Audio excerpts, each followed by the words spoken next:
بسم اللہ الرحمن الرحیم۔ السلام علیکم معزز طلبہ کرام، آپ سب کیسے ہیں؟ آج ہم نور الانوار کے سبق نمبر 176 کو پڑھیں گے۔ آج کے ہمارے سبق کا عنوان ہے مذکورہ دلیل خصوص کی فقہی مسئلے کے ساتھ تشبیہ۔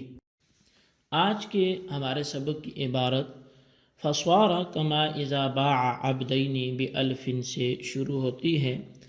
آئیے سب سے پہلے عبارت پڑھتے ہیں اور اس کے بعد اس کے ترجمے کی طرف بڑھتے ہیں اور وضاحت بھی کرتے ہیں۔ مصنف علیہ رحمہ لکھتے ہیں فصوار کما اذا باع عبدین بألف على انه بالخيار في احدهما بعینه وسمى ثمنه۔ پس یہ ایسا ہو گیا جیسے کسی نے 1000 کے عوض 2 غلام اس شرط پر فروخت کیے کہ ان دونوں میں سے ایک معین غلام میں اسے خیار ہے، اور اس غلام کا ثمن بھی اس نے قیمت بھی ذکر کر دی۔ تشبیہ لدلیل الخصوص المذکور بمسئلۃ فقہیۃ۔ یہ مذکورہ دلیل خصوص کی فقہی مسئلہ کے ساتھ تشبیہ ہے۔ ای صار دلیل الخصوص علی هذا المذہب المختار، یعنی کہ اس مذہب مختار کی بنا پر دلیل خصوص اس مسئلہ فقہیہ کی نظیر ہے۔ نظیر هذه المسألة الفقہیۃ، اس مسئلہ فقہیہ کی نظیر ہے۔ وہی ان یعین الخیار فی احد العبدین المبیعین ویسمى ثمنه على حدۃ، وذلك لأن هذه المسألة على 4 اوجہ۔ اور وہ یہ کہ 2 مبیع غلاموں میں سے ایک میں خیار کو متعین کر دیا جائے اور اس کا ثمن علیحدہ ذکر کر دیا جائے، اور یہ اس لیے کہ یہ مسئلہ 4 صورتوں پر ہے۔ احدھا ان چاروں میں سے پہلی صورت یہ ہے کہ ان یعین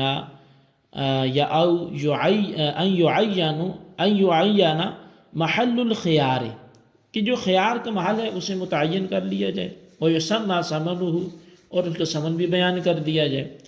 والثانی، اور دوسری صورت یہ ہے کہ اللہ یعین، کہ خیار کا محل معین نہ کیا جائے، ولا یسمى، اور نہ ہی اس کا ثمن بیان کیا جائے۔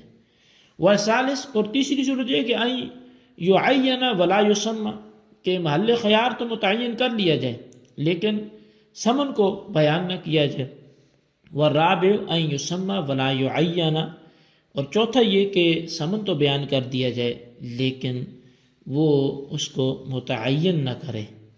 فالعبد الذی فیہ الخیار داخل فی العقد، پس وہ غلام جس میں خیار ہے وہ عقد میں داخل ہے، غیر داخل فی الحکم، پس وہ حکم میں داخل نہیں ہے۔ فمن حیث انہ داخل فی العقد یکون رد المبیع بخیار الشرط تبدیلا، پس اس حیثیت سے کہ وہ عقد میں داخل ہے تو مبیع کا رد کرنا یہ خیار شرط کے ساتھ ہوگا، اور یہ خیار شرط کے ساتھ تبدیل ہوگا۔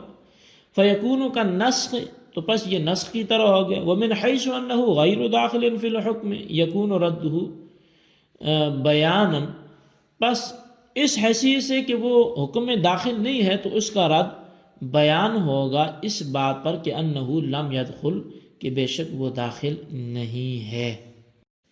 فیکون رد المبیع، بلکہ فیکون کل استثناء، تو پس یہ اس کو واپس کرنا استثناء کی مانند ہو جائے گا۔ فیکون کالمخصص الذی لہ شبہ بالاستثناء و شبہ بالنسخ، تو پس یہ اس مخصص کی حیثیت سے ہو جائے گا جو استثناء اور فسخ کے مشابہ ہے۔ جی طلبہ کرام، یہ ہمارے آج کے سبق کی عبارت اور اس کا ترجمہ تھا، اور مزید بھی چونکہ عبارت طویل ہے اور بات لمبی ہے، آگے تعلق اس کا برقرار رہے گا، لیکن ہم آج تک اسی پر موقوف رکھتے ہیں اور اسی کی وضاحت کی طرف بڑھتے ہیں۔ آئندہ اس سبق کو اگلے سبق میں آگے بڑھائیں گے۔ شارح فرماتے ہیں کہ متن کا فقہی مسئلہ مذہب مختار کی بنا پر مخصص کی نظیر ہے، یا مخصص اس مسئلہ کی نظیر ہے۔ مسئلہ یہ ہے کہ ایک شخص نے 2 غلام 1000 روپے کے عوض اس شرط پر فروخت کیے کہ اس کو یعنی بائع کو ان دونوں غلاموں میں سے ایک معین غلام میں 3 دن کے لیے خیار حاصل ہوگا، اور ان میں سے ہر ایک کا ثمن بھی اس نے ذکر کر دیا۔ شارح فرماتے ہیں کہ دراصل اس مسئلہ کی 4 صورتیں بنتی ہیں۔ پہلی صورت یہ ہے کہ محل خیار بھی متعین ہو اور اس کا ثمن بھی مذکور ہو۔ مثال کے طور پر ایک شخص نے کہا کہ میں نے واصف اور عارف اپنے 2 غلاموں کو بے واحد کے تحت ایک ہی بے میں 1000 روپیہ کے عوض فروخت کیا، اور ان میں سے ہر ایک کا ثمن جو ہے وہ 500 روپے ہے، مگر شرط یہ ہے کہ مجھ کو عارف میں 3 دن کا خیار ہوگا، چونکہ بے میں خیار 3 دن کا رکھا جا سکتا ہے۔ تو اس نے بولا کہ واصف اور عارف میں سے مجھے عارف میں 3 دن کا خیار ہوگا۔ اب نہ محل خیار متعین ہو، یہ پہلی صورت تو واضح ہو گئی نا کہ محل خیار متعین ہے کہ اس نے عارف کو متعین کر لیا، اور دوسری صورت جو ہے وہ یہ ہے کہ نہ محل خیار متعین ہو اور نہ اس کا ثمن مذکور ہو۔ اب پہلی صورت میں 1000 روپے جو اس نے ثمن رکھا وہ دونوں کا رکھا، عارف کا بھی رکھا، واصف کا بھی رکھا، اور 500 روپے ایک پر آئے، اور اس نے عارف میں خیار بھی رکھ لیا، تو محل خیار بھی متعین ہو گیا اور اس کا ثمن بھی مذکور ہو گیا۔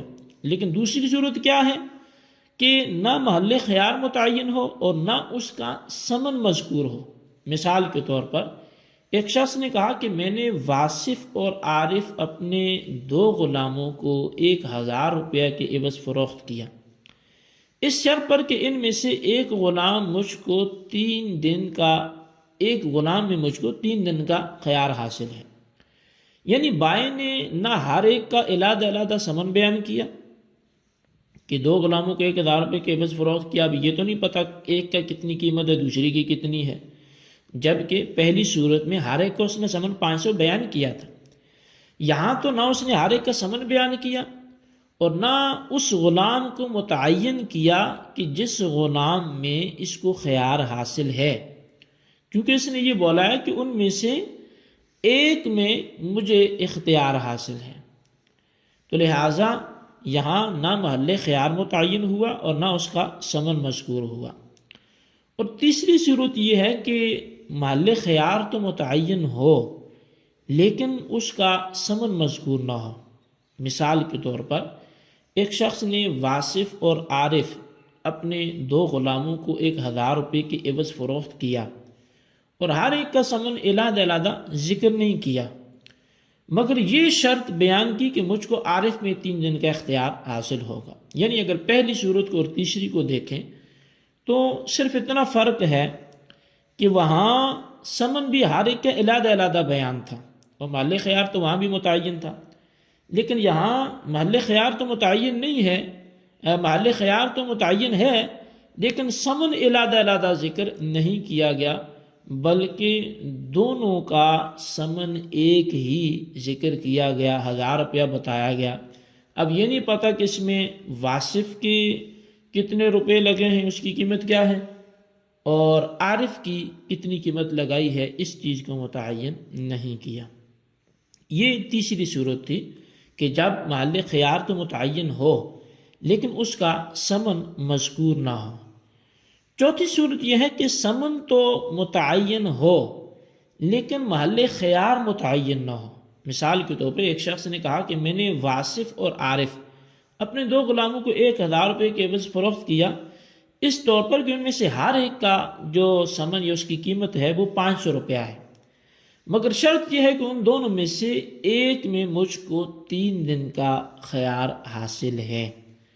اب یہاں دیکھیں کہ اس نے ہر ایک کا ثمن متعین کر لیا کہ ایک 500 کا ہے، دوسرا بھی 500 کا، ہر ایک 500 روپے میں ہے، ثمن دونوں میں سے ہر ایک کا متعین ہے، لیکن جو اس نے خیار شرط رکھا ہے کہ مجھے ان میں سے ایک میں خیار ہے، وہ ایک کون سا ہے، واصف ہے یا عارف ہے، یہ بات مخفی رہے گی، یہ واضح نہیں ہوئی۔ اب چونکہ یہ جو مذہب مختار پر ایک فقہی مسئلہ کی نظیر کو پیش کیا جا رہا ہے، دراصل اس کی یہ 4 صورتیں بنتی ہیں۔ اب ان 4 صورتوں سے کیا فائدہ حاصل ہوتا ہے اور ان 4 صورتوں کا کیا استعمال ہے اور ہمیں اس سے کیا سیکھنے کو ملے گا، یہ ہم انشاءاللہ آئندہ سبق میں اس کو سمجھیں گے۔ آپ آج کے سبق کی عبارت، اس کی جو وضاحت بالخصوص یہ جو 4 صورتوں کو مثالوں کے ساتھ سمجھایا گیا، ان کا آپ خلاصہ لازمی ذہن میں رکھ لیں تاکہ آئندہ جو سبق ہو وہ ہمیں آسانی سے سمجھ میں آ سکے۔ تو آج کے سبق کو خلاصہ نوٹ کریں، بالخصوص آپ ان سوالات کے جوابات بھی دیں۔ تو سوال ایک ہی ہے، یہ جو مسئلہ ہے اس کی جو 4 صورتیں بنتی ہیں، آپ چاروں صورتوں کو تحریر فرما دیں اور آخری صورت کو مثال کے ساتھ بھی بیان فرما دیں۔ اللہ تبارک و تعالیٰ سے دعا ہے جو کچھ ہم نے پڑھا سنا اسے یاد رکھنے کی توفیق نصیب فرمائے۔ آمین بجاہ النبی الامین صلی اللہ علیہ وسلم۔